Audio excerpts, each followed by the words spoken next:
അധ്യായമാണ് ആ ഖുർആനിൽ. ഞാൻ പറയുന്നത് ഇവിടെയുള്ള ഈ ഖുർആൻ ആദ്യമായി കാണുന്ന സുഹൃത്തുക്കൾ ഉണ്ടാവും, ഖുർആനെ കുറിച്ച് കേൾക്കുന്ന ആളുകൾ ഉണ്ടാവും. ഞാൻ സാന്ദർഭികമായി സൂചിപ്പിക്കുകയാണ്. നിങ്ങളൊക്കെ ഈ ബുക്ക് സ്റ്റാളിലേക്ക് കയറി വരണം, ഈ ഖുർആൻ കൈകൊണ്ടെടുക്കണം, തുറന്നു നോക്കണം. നോക്കൂ, ഇന്ന് ഖുർആന് നേരെയൊക്കെ ഒരുപാട് വിമർശനം നടക്കുന്നുണ്ട്. ഞാൻ എന്റെ വിഷയത്തിന്റെ ഇടയിൽ സാന്ദർഭികമായി ഈ മഹത്തായ ഗ്രന്ഥം എന്റെ മുമ്പിൽ കൂടി നിൽക്കുന്ന കൂത്തുപറമ്പത്തുള്ള മനുഷ്യരോട് ഞാൻ പറയുകയാണ്.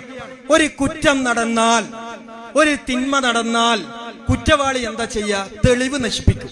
ഞാൻ പറയുന്ന പോയിന്റ് എല്ലാവരും ശ്രദ്ധിക്കണം. കുറ്റവാളി എന്ത് ചെയ്യും? തെളിവ് നശിപ്പിക്കും.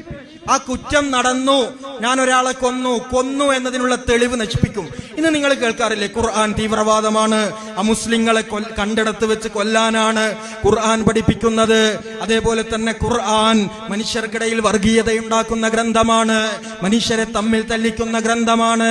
അങ്ങനെയാണെങ്കിൽ മുസ്ലിങ്ങൾ എന്താ ചെയ്യുക? ഇത് പൂഴ്ത്തി വെക്കും, ഇത് കാണരുത്. കാരണം എന്താ? പറഞ്ഞതുപോലെയാണ് സത്യമെങ്കിൽ ഖുർആൻ പൂഴ്ത്തി വെക്കുകയല്ല ചെയ്യാ. പക്ഷെ നിങ്ങൾ ഏതെങ്കിലും കാലത്ത് കണ്ടിട്ടുണ്ടോ ഖുർആൻ ഇങ്ങനെ ഉയർത്തിപ്പിടിച്ച് വായിക്കൂ, പഠിക്കൂ മനുഷ്യരെ, ഇതിലേക്ക് പോകൂ? കാരണം എന്താ?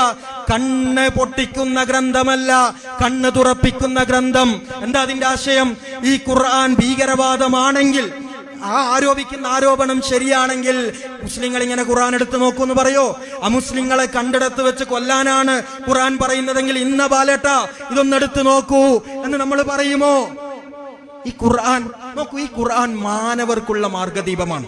എല്ലാ മനുഷ്യർക്കും വായിക്കാം, എല്ലാ മനുഷ്യർക്കും വെളിച്ചമാണ്. നമ്മളെ സൃഷ്ടിച്ച, നമ്മളോടൊരു വർഗീയതയുമില്ലാത്ത, നമുക്ക് വാഴുവും വെള്ളവും നൽകിയ പടച്ചോൻ നമ്മളോട് പറഞ്ഞതാണ് ഖുർആനിലുള്ളത്.